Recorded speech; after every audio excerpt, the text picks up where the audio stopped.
In My Mug, episode 354 on Monday the 24th of August 2015. I'm your host as always, Stephen Layton. And as always, welcome to In My Mug and welcome to some news. Okay, so some news. We have some lovely new graphics on the site. You should go check them out. The new banners, new brew guide links, new icons for the brew guides. A little bit of a spring clean, even though it's August, so it's a little bit late for a spring clean. Maybe it's an autumn clean. I don't know. It's a clean anyway. Go check them out. Please do let me know what you think. We have a bank holiday coming up next Monday.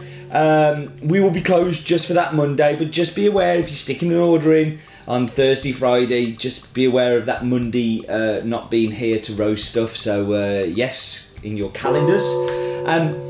Have you tried the coffee flower tea yet? If not, you should, because the stocks are disappearing very quickly. We have more of some than the others, the varietals that is. So unless you order now, you won't get to try all of those different varietals, so you should definitely do that. And that was the news. So now it's time for Focus On, and this week we're going to be talking about why Costa Ricans have such long coffee names.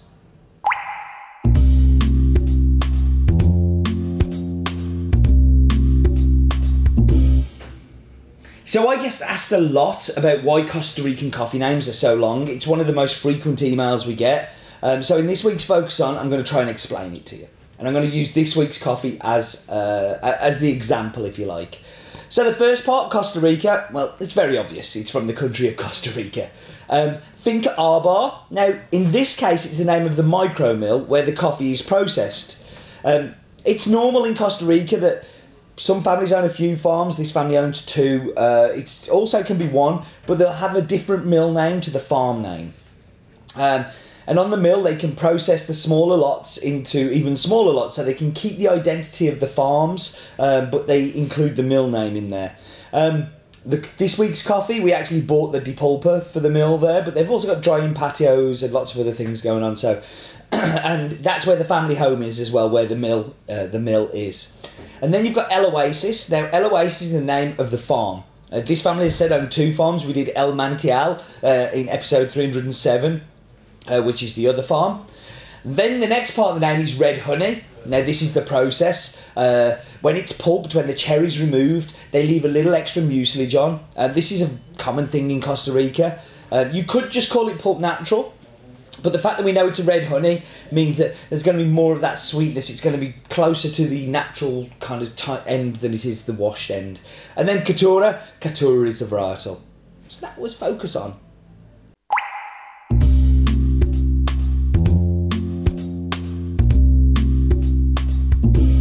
So this week's coffee, it's the third year of having it.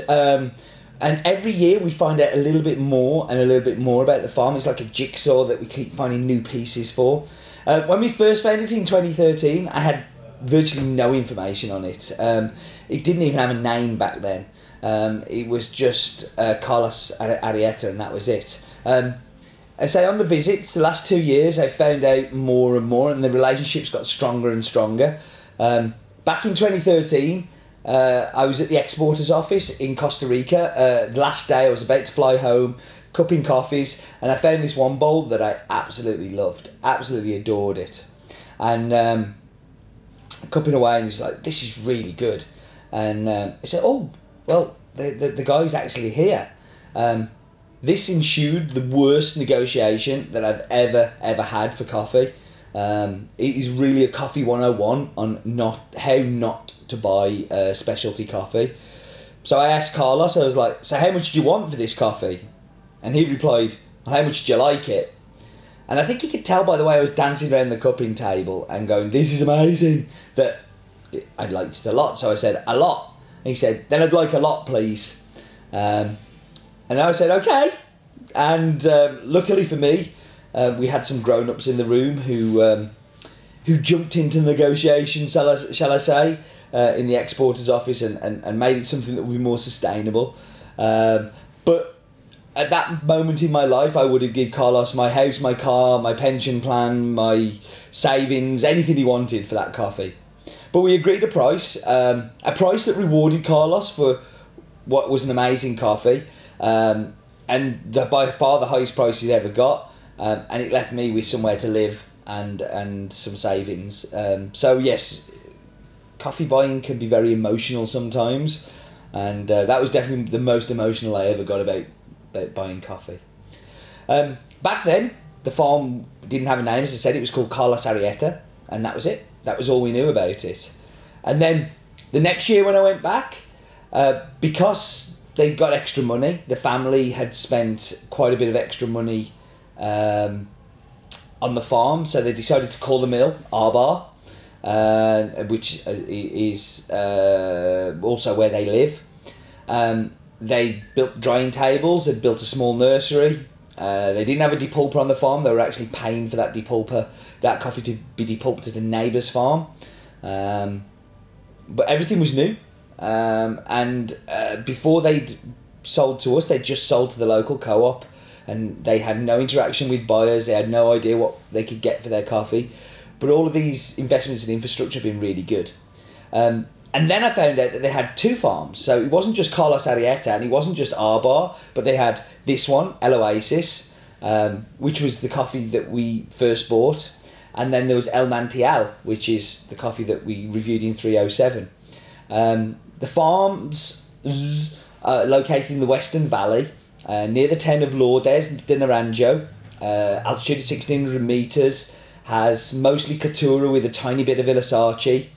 And they have plans to plant some micro lots in the future. But the farm doesn't produce a great deal. It produces around about 1,500 kilograms a year, 1.5 tonnes. That's it. The farm is very much a family concern. It's run with his wife, Maria Isabella. And then there's Jessica and Karen and Stephen and Jose. And they've all lived on the farm for 15 years.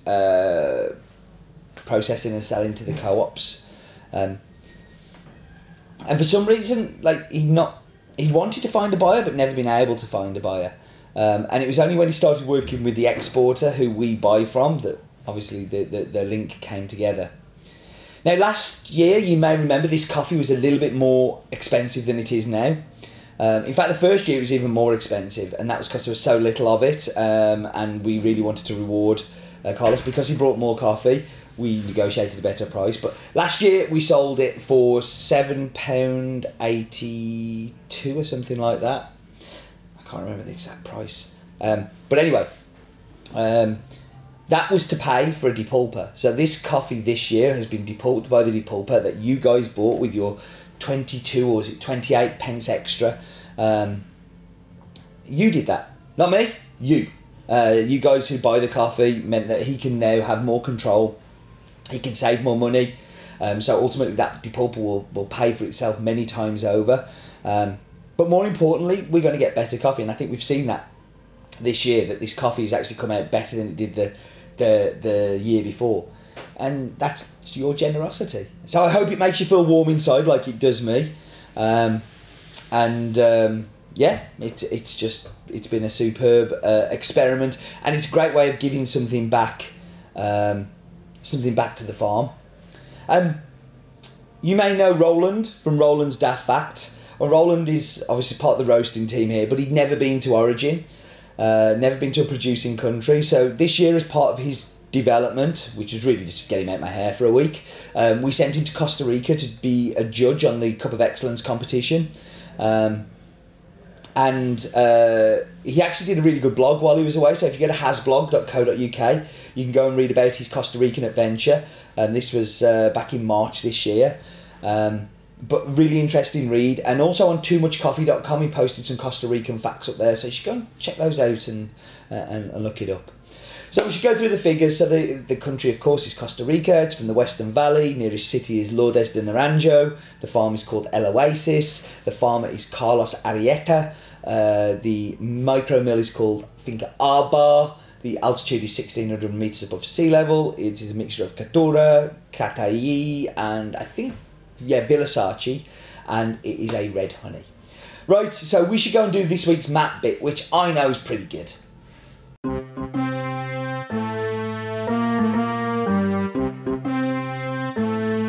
So So here we are, waving you off as always, and we're going up, up and away. Now, we've done this map bit before. We did El Mantial, which is the neighbouring farm that's also owned by Carlos. But we're going to have a slightly different view of it today. We're focusing on Central America. I always find it weird that Mexico isn't part of Central America. Don't know why I find it weird, but it's unusual. Because it really is. It's not North America. But we're focusing on Costa Rica.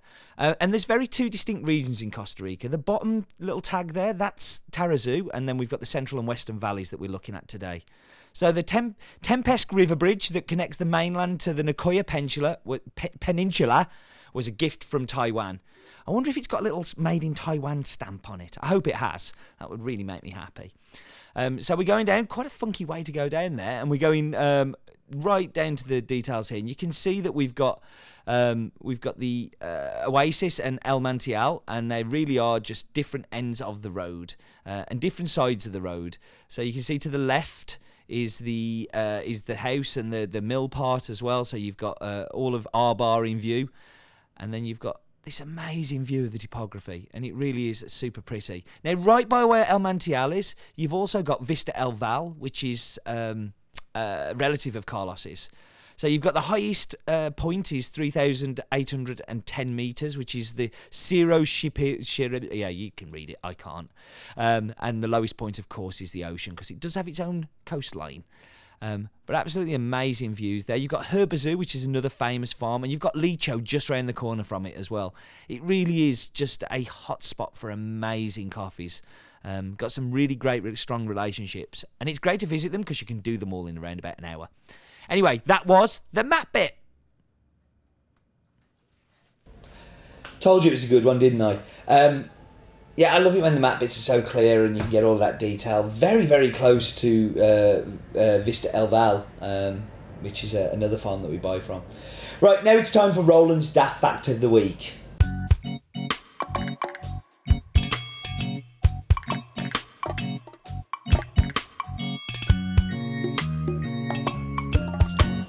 Funny that Stephen should mention Vista El Val, as Vista El Val is across the road from Arbar Mill and is also owned by the cousin of Carlos. I know this because I've been to Costa Rica, don't you know? Roland never mentions he's been to Costa Rica, and he never mentions he's been to Arbar. He's properly in love with this farm. Properly in love.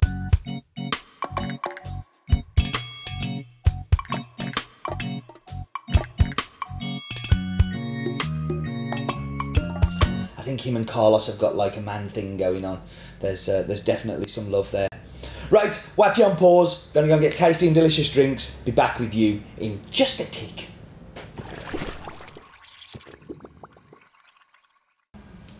So I'm back. Let's get into this cup. So starting with the espresso.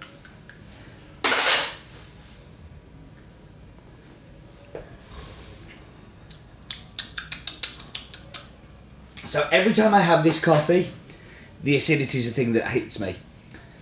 You don't find it often. There's probably 3 or 4 coffees that we have every year that you find this pineapple in. This is definitely one of them. There's a real peach and apricot to it, which is something which is much more common. But there's also, it's just like a fruit juice acidity. It really is sharp, and I know I've used this descriptor for the last couple of years for it, but it reminds me of that 5 Alive tropical fruit juice, because you just get all of these different fruits all of the time, and it really is. It's a sharp espresso, but I like that sometimes, and I'm liking that. So into the milk.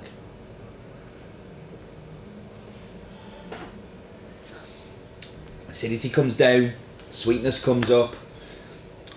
That works. You get a very, very definite coffee taste coming through as well, which is, I like that in my cappuccinos, because I'm always looking for coffees that will work well in barista competitions, and it always says the coffee has to come through, and the coffee really does come through in that one. That's a good cappuccino, even if the milk foam's a bit rubbish. Techno is put on the spot. I've made him rush to make these drinks today, and he's all flustered out there. He's working with coffee that was hot out the roaster. So now this is where the tropical fruit comes in. It really is like one of those little 5 Alive cartons. It is super juicy, super clean, super acidity. Lots of different fruits going on. You can find all sorts in there. Very clean, very well processed.